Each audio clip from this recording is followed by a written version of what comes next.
Bonsoir. Merci pour cette présence vraiment chaleureuse. Alors, pour ce qui concerne le thème de la conférence de ce soir, donc en fait, je vais parler de mon livre et je vais parler de ce qu'il y a de nouveau aussi dans mon livre par rapport au précédent. Le grand virage de l'humanité, de quoi il s'agit, comment m'est venue cette idée d'oser titrer de cette manière. Bon, en fait, ça fait des années que j'écris et que je conférence sur la question du temps, du passé, du présent et du futur qui sont simultanés et surtout qui peuvent changer continuellement dans le présent. C'est ça qui est un petit peu ma contribution. Et donc, ce qui fait que à partir du moment où le futur peut changer, on est obligé de faire intervenir l'influence du futur. Et l'influence du futur, c'est facile à comprendre. Si le futur change, il faut bien aller rejoindre le nouveau futur avec des ponts qui vont permettre de ne pas rejoindre l'ancien futur ou inversement, si l'ancien futur résiste. Il faut bien... bon, voilà, il y a toutes sortes de ponts, que ce soit pour aller vers l'ancien ou vers le nouveau, dans lesquels le hasard entre en jeu. Un hasard souvent bien heureux, ou le hasard de la loi de l'emmerdement maximum aussi. Donc on va voir, tout ça. En fait, tout ce qui est un petit peu... tout ce qui est anomalie dans l'espace-temps, tout ce qui est anomalie qui fait que soit on se retrouve avec une chance de cocu, soit on se retrouve avec des ennuis sans fin, en fait, et qui est quelque chose qui est difficile à expliquer par la causalité. Bon. Quand c'est difficile à expliquer par la causalité, c'est-à-dire par l'influence du passé, j'invoque donc l'influence du futur. Et pour ce qui concerne la crise du coronavirus, on verra que c'est très très intéressant, que ça permet d'élaborer une vision optimiste de notre futur actuel. Bon, pas forcément pour tout le monde, mais bon, il faut simplifier. On va simplifier. Et donc, voilà un peu. Et donc, d'habitude, je parle de l'influence du futur pour ce qui concerne une vie individuelle pour chacune de nos vies. Mais là, j'ai décidé de m'attaquer à un gros morceau, c'est-à-dire à la trajectoire, au collectif de toute l'humanité. Mais il faut dire qu'il y avait quand même de quoi, puisque tout le monde conviendra du fait que ce virus constitue un événement exceptionnel dans l'histoire humaine. Exceptionnel non pas par le virus lui-même, exceptionnel par la décision de confinement qui a été la décision de confiner la population mondiale. Parce que concernant le virus, il s'agit d'un des virus probablement les plus inoffensifs de l'histoire humaine. Donc il y a beaucoup de choses à comprendre relatives à la question de savoir pourquoi les politiques, d'un seul coup, s'intéressent à la santé des gens. Donc il y a tout un tas d'énigmes, et puis je vais vous la faire courte sur toutes les absurdités qu'on a eues, mais enfin bon. Mais avant de vous parler de tout ça, je vais faire une introduction métaphysique, en fait.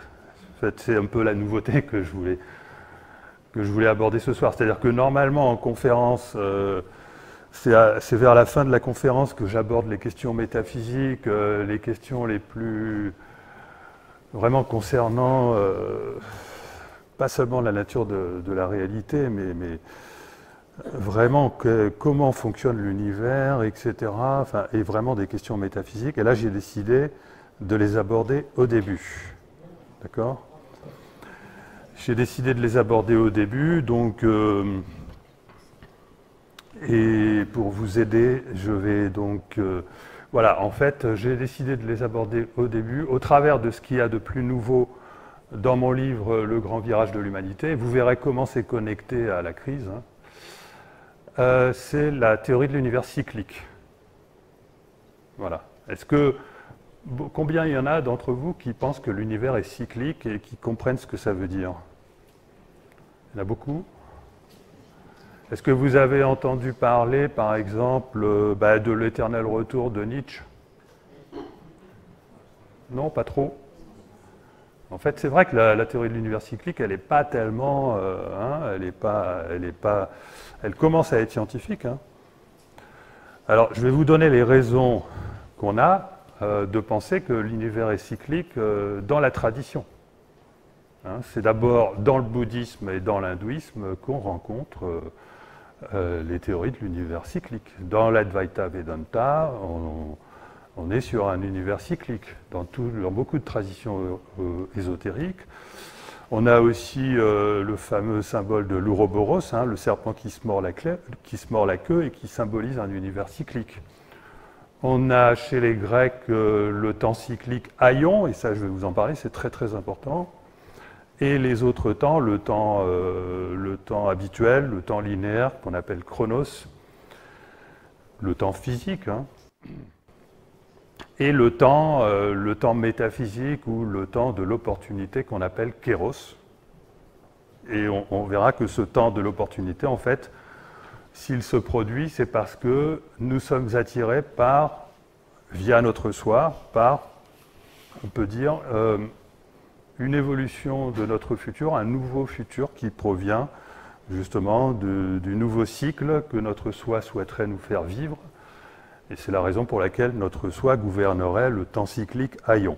Bon, mais je vais revenir là-dessus, hein, parce que ça peut ne pas paraître très clair. Donc, si vous voulez, dans la tradition, et même en philosophie, la théorie de l'univers cyclique, elle est tout à fait... moi, je trouve même que je trouve qu'elle est tout à fait intéressante. L'idée, c'est quoi? Alors, il y a plusieurs façons de voir les cycles. Si on adopte une vision... si on part d'une vision matérialiste, il faut recenser tous les cycles dans la nature. Et d'ailleurs... Justement, j'oubliais de dire la chose importante qui fait que la théorie de l'univers cyclique en science, elle doit s'imposer. C'est parce qu'en biologie, il y a des cycles partout.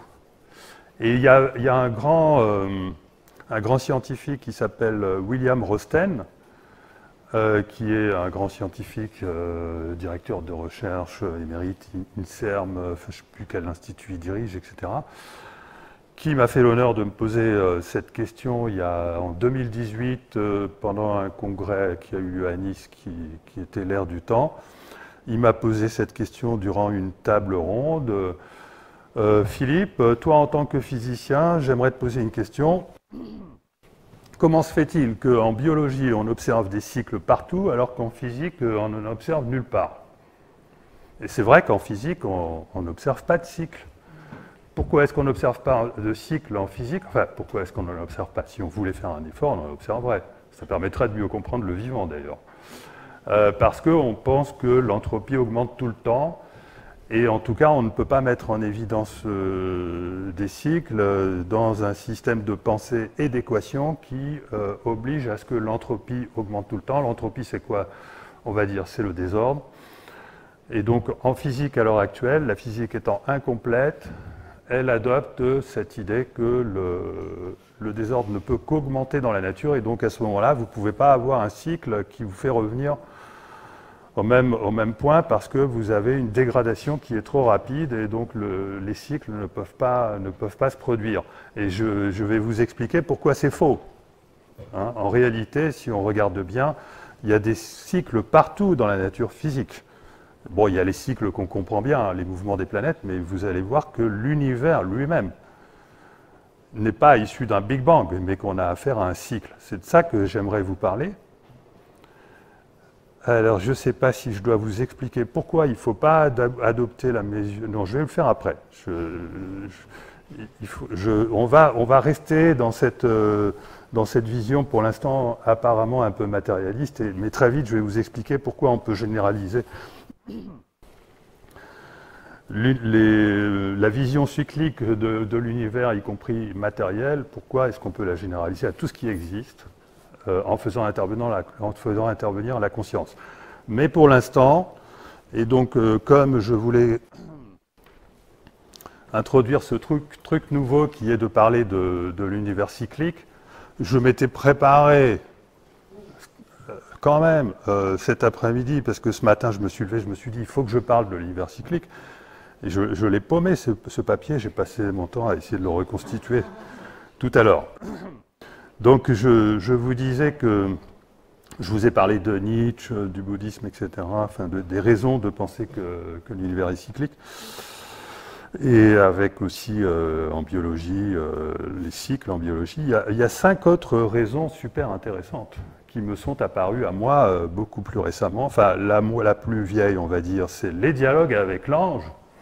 Après, je viens à la physique. Hein. Mais dans les dialogues avec l'ange, qui est-ce qui l'a eu? Ah, quand même, bon, ça va. Donc, les dialogues avec l'ange, c'est un livre... Quand on l'aborde pour la première fois, c'est difficile, hein. On peut ne rien comprendre. Il vaut mieux le lire plusieurs fois, c'est plutôt un livre de chevet, et puis après ça devient lumineux, mais il faut un grand temps de maturation. Et dans les dialogues avec l'ange, on a l'univers cyclique. Ça ne se voit pas directement, mais on a l'univers cyclique à travers l'idée d'un monde créateur et d'un monde créé, et à travers l'idée que... au commencement était la fin et qu'à la fin est le commencement, etc. Et en fait, je vais faire circuler un papier. Hein. Et en fait, si on prend des informations dans ce livre à droite, à gauche, enfin, à 3 endroits différents, on s'aperçoit qu'on a l'univers cyclique qui est décrit dans les dialogues avec l'ange, avec le lien avec le soi dont je vais vous parler tout à l'heure. Mais je vais vous parler de physique maintenant, et la théorie de l'univers cyclique. Aujourd'hui, c'est la théorie d'un grand physicien, probablement du plus illustre physicien de la planète, qui s'appelle Roger Penrose, qui, avant même de recevoir son prix Nobel de physique l'année dernière, était déjà considéré comme le plus grand physicien de la planète, notamment par les physiciens français, à la hauteur et même supérieure de Stephen Hawking, aujourd'hui décédé. Et aujourd'hui, la théorie de l'univers cyclique de Roger Penrose, qui s'appelle la cosmologie cyclique conforme, prend un regain d'intérêt. Bon, ça consiste à dire, si vous voulez, que dans l'horizon, dans ce qu'on appelle l'horizon cosmologique, qui permet de découvrir, on va dire, les traces du Big Bang ou les traces laissées par le Big Bang, on peut arriver, selon lui, à lire des traces du futur le plus lointain. C'est-à-dire que dans le passé le plus lointain qu'on peut observer à travers l'horizon cosmologique, enfin pas l'horizon, mais il y a un autre nom, bon, enfin, ça n'a pas d'importance. On peut lire le passé le plus lointain. Donc ça, bon, je ne vais pas développer ça, parce que mathématiquement, c'est infernal. Et vous avez aujourd'hui des physiciens, alors ça c'est tout récent, dans les 3 dernières années, des grands physiciens tout à fait reconnus, H.T. Cart tout d'abord, qui a proposé, qui a calculé mathématiquement que lorsque l'information pénètre un trou noir, elle se retrouve quasi instantanément, enfin bon, c'est extrêmement long si on pouvait l'observer de l'extérieur, hein, parce qu'elle se retrouve instantanément dans le futur. Alors, dans le futur d'un autre univers, dit-on, dans le futur, c'est-à-dire elle se retrouve dans un autre univers par le biais de trous blancs. C'est-à-dire que l'information plonge dans un trou noir, vous savez que les trous noirs avalent tout, et quand on parle de matière aujourd'hui, on parle d'information, surtout lorsqu'on parle de trous noirs, puisque la physique de l'information, elle a pris naissance dans la physique des trous noirs. On ne parle plus de matière à l'intérieur d'un trou noir, puisque la matière n'existe plus, quoi. On parle d'information, et cette information qui plonge dans les trous noirs se retrouve instantanément catapultée dans le futur via des trous blancs, et elle se retrouve dans ce alors les physiciens disent dans un autre univers. Mais là, je vais vous la faire courte. Dans un autre univers, ça veut dire dans une autre branche de notre multivers, qui n'est pas forcément notre futur actuel, qui pourrait l'être, auquel cas l'information se retrouve dans notre univers, mais a priori, elle peut se retrouver dans toutes sortes d'univers différents, mais que, selon mon interprétation du multivers, correspond à une possibilité d'évolution actuelle vers un nouveau futur. Bon, ça, aux questions, hein, parce que je ne peux pas parler de tout ce soir. Donc, ma différence par rapport aux physiciens mainstream, classique, c'est que je n'interprète pas le multivers comme étant un ensemble, alors je ne vais pas le définir, hein, comme étant un ensemble, une myriade d'univers parallèles qui correspondraient à toutes les façons que nous pourrions avoir de mener nos vies différemment, si on rapporte ça à nos vies à nous. Mais, et donc auquel cas nous aurions des myriades de doubles conscients de nous-mêmes, y compris, et on serait obligé de créer un univers à chaque fois qu'une mouche se pose différemment sur mon nez pendant une seconde de période de ma vie. Donc, enfin, bon, ça, c'est bon. Il y a beaucoup de physiciens qui ne croient pas dans cette théorie à cause de ça. Et donc, la théorie alternative que je propose, c'est la théorie de l'espace-temps flexible que j'ai publiée dans une grande revue de physique à comité de lecture, qui consiste à dire que non, il n'y a pas des myriades d'univers parallèles complètement déconnectés, mais il y a un seul multivers de potentialités que nous sommes tous capables de vivre. Simplement, nous avons un seul futur actuel, mais ce futur peut changer et prendre d'autres configurations, et ainsi, finalement, on peut se retrouver à aller vers un nouveau futur plutôt que le futur actuel. Et de même que le futur actuel peut avoir déjà remplacé un ancien futur. Bon, on verra ça après. Et donc là, vous voyez qu'on est quand même dans la physique, hein. Et alors, avant de terminer sur la chose qui m'a le plus, qui m'a fait tilt cette année, enfin l'année dernière, qui a fait que j'ai vraiment décidé de parler de l'univers cyclique dans le grand virage, c'est de dire que, voilà, en fait, ça fait longtemps qu'on a compris, ça fait depuis Einstein qu'on a compris que le temps n'existe pas. Et les physiciens français, essentiellement, nous ont rebattu les oreilles avec cette idée. Étienne Klein, Marc Lachiaiseray, Thibaut Damour, etc. Surtout Marc Lachiaiseray, ont fait énormément de conférences pour expliquer pourquoi le temps n'existe pas, pourquoi le passé est encore là, pourquoi le futur est déjà là. La seule chose qu'ils disent, bon, Marc est un peu plus ouvert maintenant, mais Étienne l'est, mais lui, il conserve une vision un peu matérialiste, il ne va jamais trop avancer plus loin. Cette histoire du futur qui peut changer, par contre, ça c'est propre à la théorie que je propose moi. Et alors, ce qui est intéressant, si on prend au sérieux donc cette théorie du temps qui n'existe pas, donc du futur déjà là, c'est qu'il faut considérer le Big Bang comme étant encore là. Et qu'il faut considérer la fin des temps comme étant déjà là. C'est-à-dire que le Big Bang n'est absolument pas à l'origine de l'univers. Le Big Bang est un connecteur avec un autre, enfin l'autre versant de notre univers, où on ne sait pas trop, mais enfin vous verrez que c'est l'autre versant, je ne vais pas développer cette histoire. Et de même que les trous noirs sont des plus petits connecteurs avec l'autre versant de notre univers, qui correspond au monde créateur. Je vais vous expliquer pourquoi. Et vous voyez que là, on arrive à une conception qu'on retrouve dans le... Vous verrez dans le modèle holographique de l'univers, ça je vais en parler après, mais tout d'abord dans l'univers cyclique d'Ishak Ben-Tov. Ishak Ben-Tov, qui est un physicien israélien qui a pendu ça dans les années 50, je crois, il y a très très longtemps. Et en fait, c'est la CIA qui a repris, qui a commandé. La CIA s'est intéressée aux expériences de sortie de corps il y a, dans les années 60-70. Elle s'est intéressée aux expériences de l'Institut Monroe, et elle a commandé un tas de rapports pour avoir une explication scientifique de la possibilité de sortir du corps. Et elle a repris les expériences de l'Institut Monroe, Et dans le rapport théorique, qui est déclassifié depuis pas mal de temps, mais on l'a découvert en version française depuis seulement quelques années, eh bien dans ce rapport, donc pour expliquer ces expériences, il propose une vision de l'univers dans lequel on considère que nous vivons dans un hologramme de la conscience collective, qui est un modèle cyclique de l'univers où effectivement l'information se retrouve quand elle plonge à l'intérieur de trous noirs, elle ressort au niveau de trous blancs pour aller fabriquer le futur de notre réalité.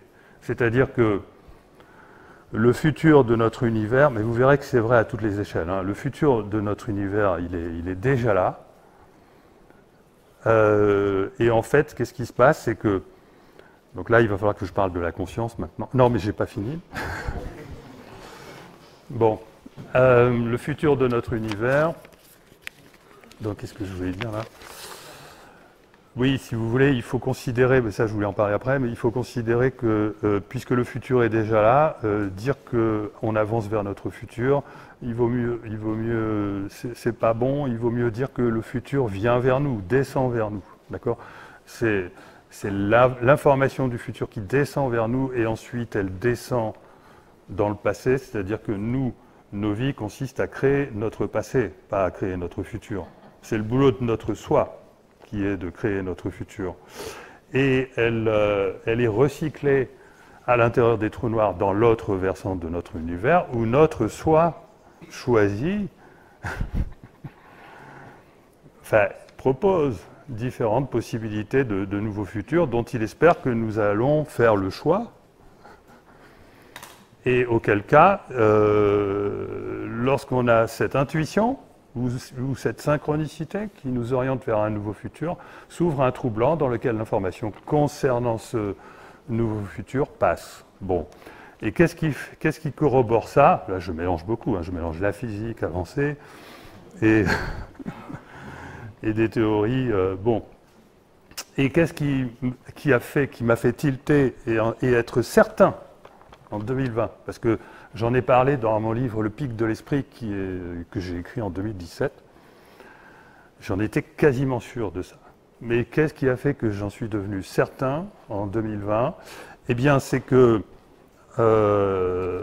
notamment les travaux de Htekar et Rovelli qui disent que l'information des trous noirs se retrouve catapultée dans le futur, mais quelque chose d'hyper intéressant qui est la conjoncture, ou plutôt la passerelle de Maldacena, qui est en gros la théorie de l'univers holographique, qui est la théorie la plus puissante à l'heure actuelle. Maldacena est le physicien qui a été le plus cité dans toute la communauté des physiciens.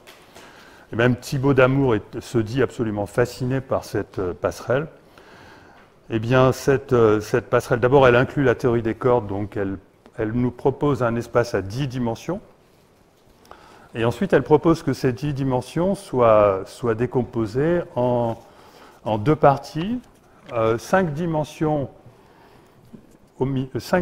qui concernent notre réalité, on va dire notre versant d'univers, notre espace-temps, et 5 dimensions qui concernent l'univers au-delà des trous noirs, au-delà de l'horizon des trous noirs. D'accord ?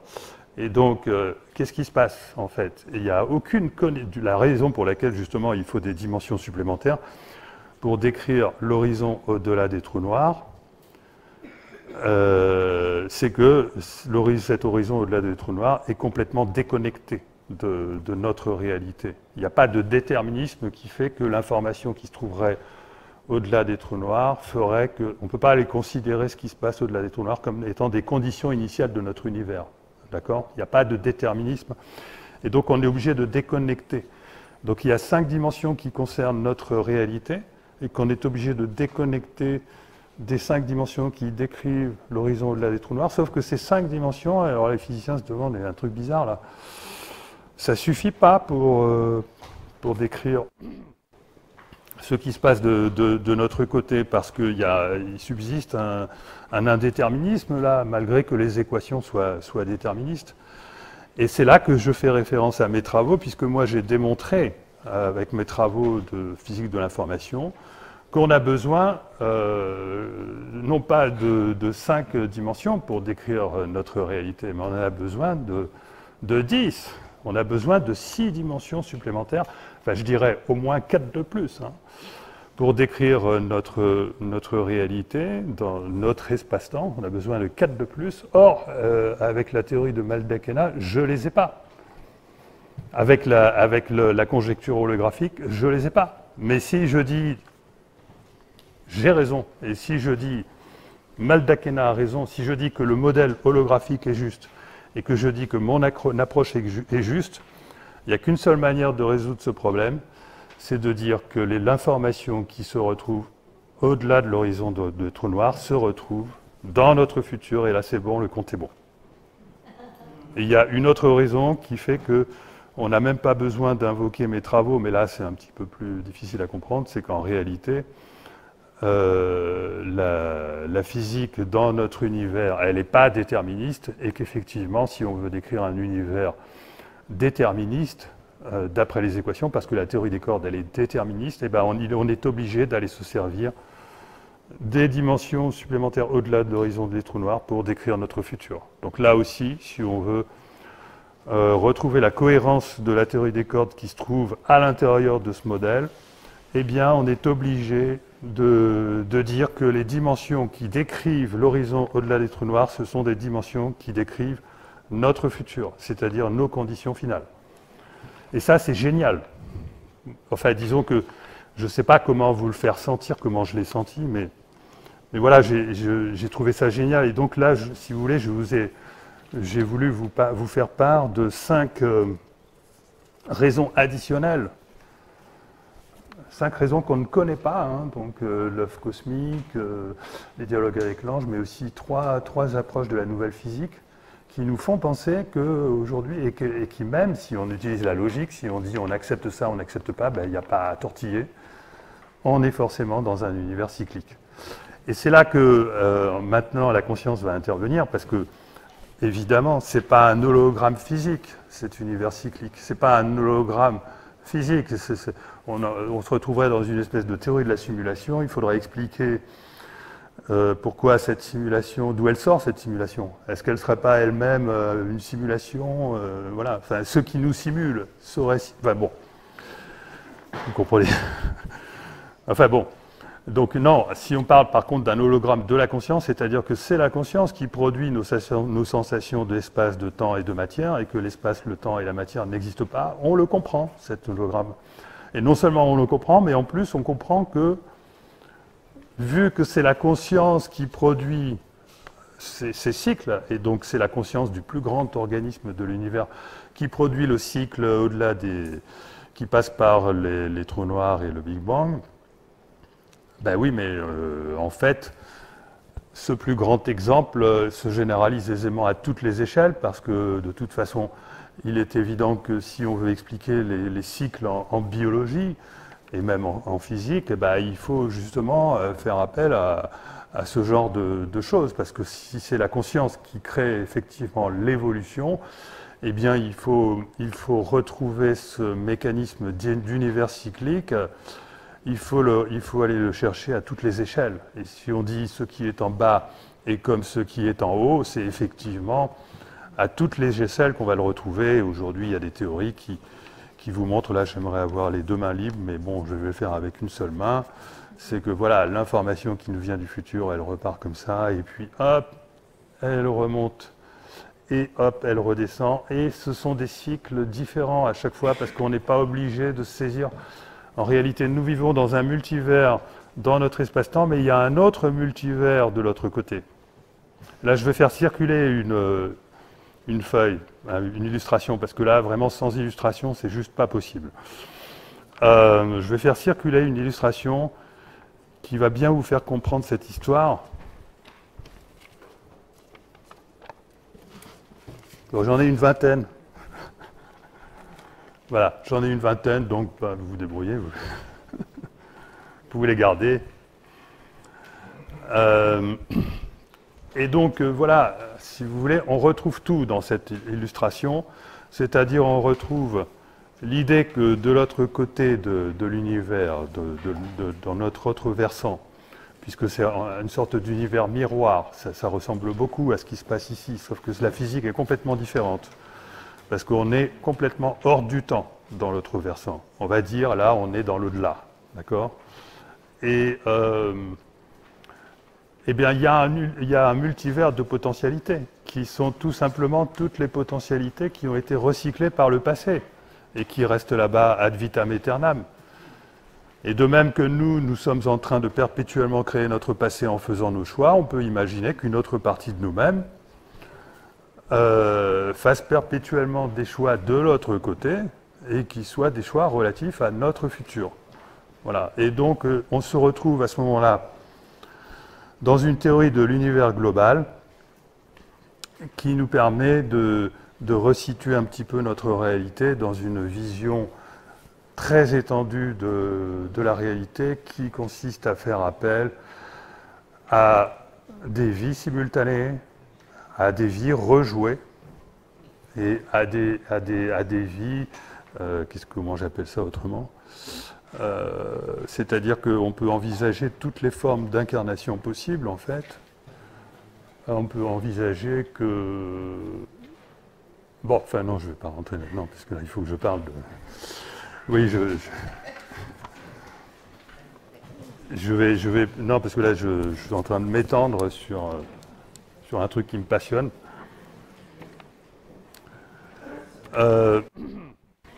Il faut qu'on parle du virus, donc...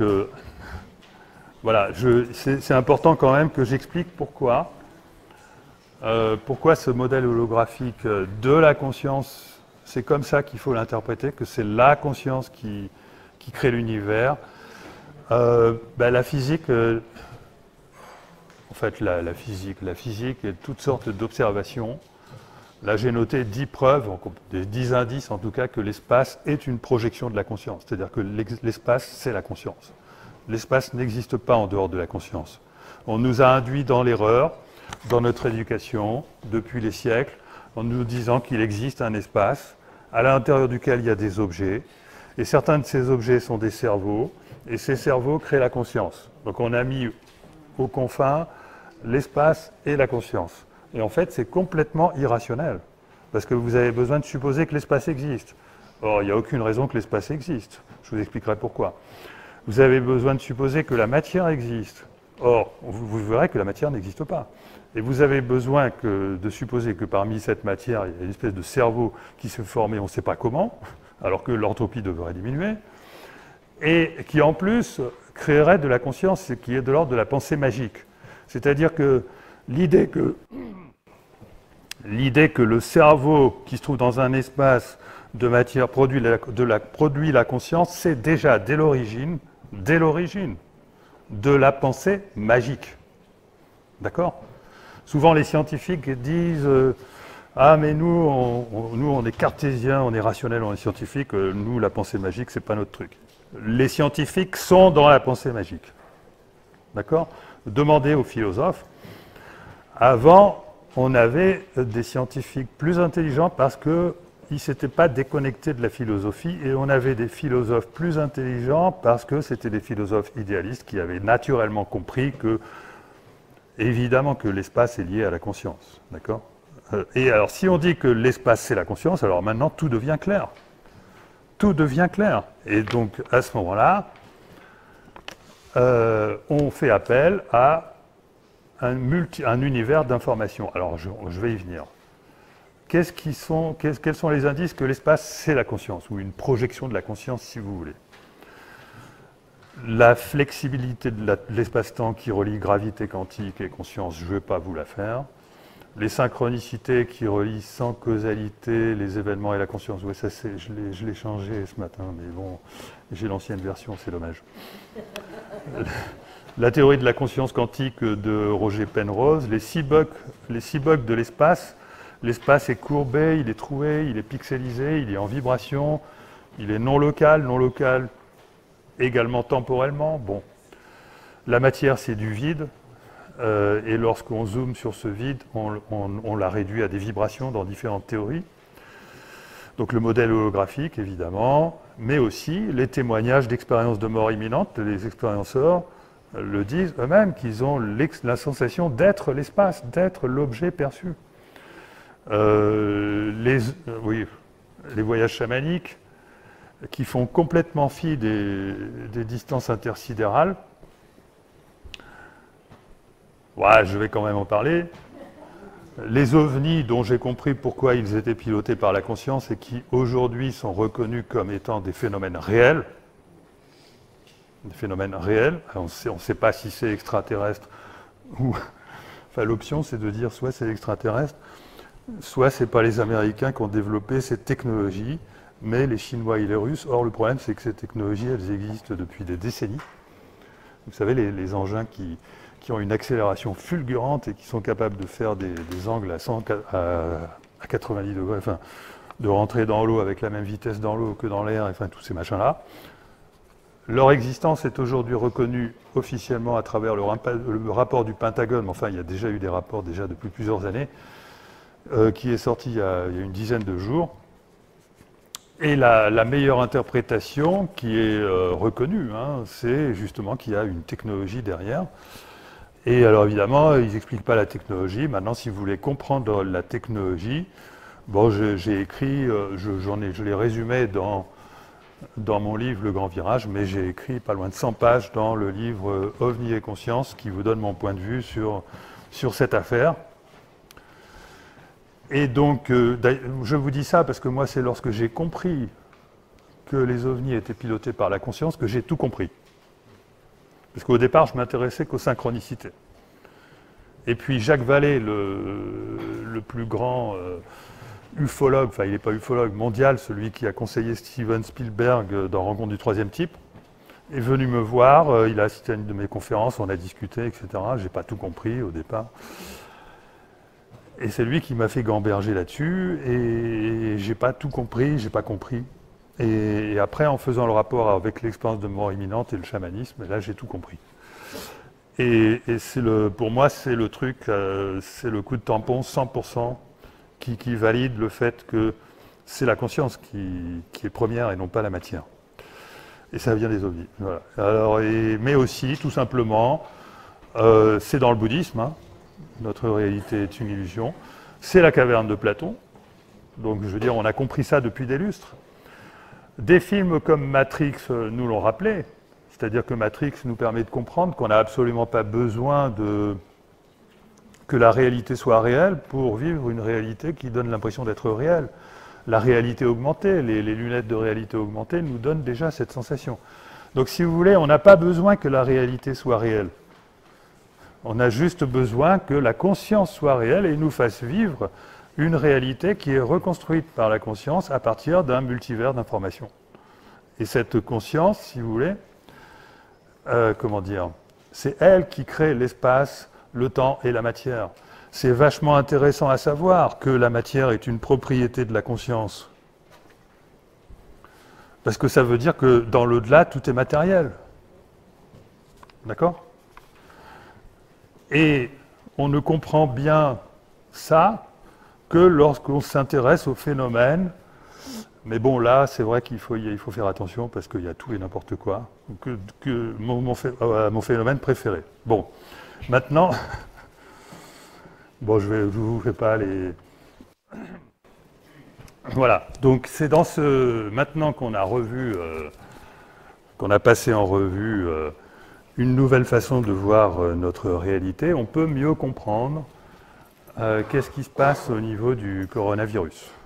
Donc, parce que vous êtes tous d'accord que ce virus est probablement l'événement le plus important dans l'histoire humaine, qui risque d'avoir un effet considérable sur le futur, c'est-à-dire qu'on s'aperçoit tous que on est en train de vouloir nous conduire vers un futur transhumaniste.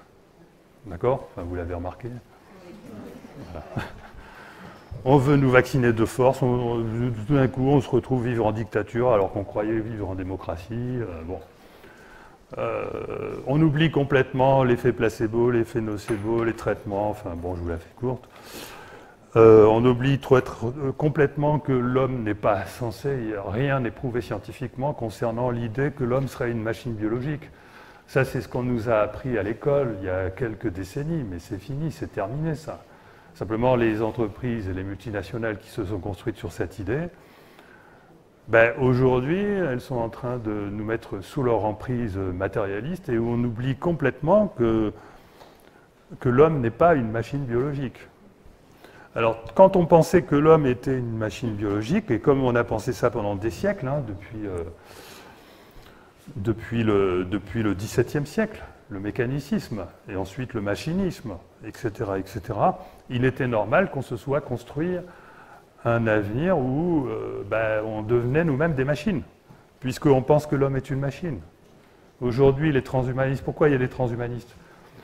Pourquoi beaucoup de nos élites sont transhumanistes ? Parce qu'elles sont dans un système matérialiste qui les conduit logiquement à penser que pour améliorer l'homme, il faut utiliser la technologie. L'homme est lui-même un peu comme une sorte de technologie arrivée on ne sait pas trop comment, mais qu'il faut améliorer par la technologie. Et donc en nous équipant de tout un tas de capteurs, etc., qui vont nous permettre d'augmenter notre vision, de réparer nos organes, de tout un tas de fonctionnalités, de nous orienter dans la ville ou même n'importe où. On s'oriente déjà avec un GPS, etc.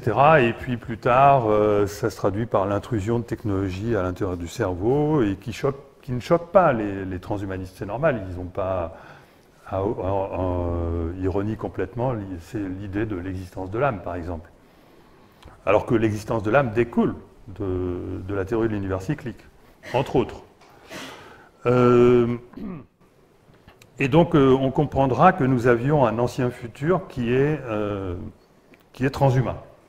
Parce que de toute façon, ce sont les plus grandes puissances financières de la planète, hein, les Big Pharma, mais aussi les GAFAM, mais aussi la haute finance qui nous y conduisent. Donc, elles ont un pouvoir énorme, et parce que c'est notre pensée à nous. L'homme a pensé pendant des siècles qu'il était une machine. À force de penser qu'il est une machine, il a même pensé qu'il n'avait aucun libre arbitre, que le libre arbitre est une illusion. Ça, c'est un dogme, en fait. Hein. Eh bien, il finit par se retrouver dans une société où il devient une machine, et même un esclave, et même du bétail. Bon. Et pourquoi je n'interprète pas la crise comme une sorte de mouvement d'accélération vers ce futur-là? Eh bien, parce que, et vous allez comprendre pourquoi, mais parce que, en fait, il s'est greffé un nouveau futur depuis déjà pas mal de temps, qui est le résultat, cette fois-ci, non pas de siècles de pensée mécaniciste, mais de décennies de pensée spiritualiste, puisqu'il y a eu un renouveau de la spiritualité depuis des décennies, grâce non seulement au progrès de la physique, le progrès de la science en général, mais surtout de la physique. La physique qui, aujourd'hui, il y a beaucoup de physiciens qui deviennent spiritualistes, hein. Mais aussi à cause du fait que depuis des décennies, on a fini par démontrer la réalité de phénomènes inexpliqués, aussi variés que les expériences de mort imminente, les sorties de corps, les perceptions extrasensorielles, les états de conscience modifiés, les synchronicités et les ovnis. Et je ne vais pas vous expliquer pourquoi ces 6 phénomènes sont liés, mais ils sont parfaitement liés les uns avec les autres.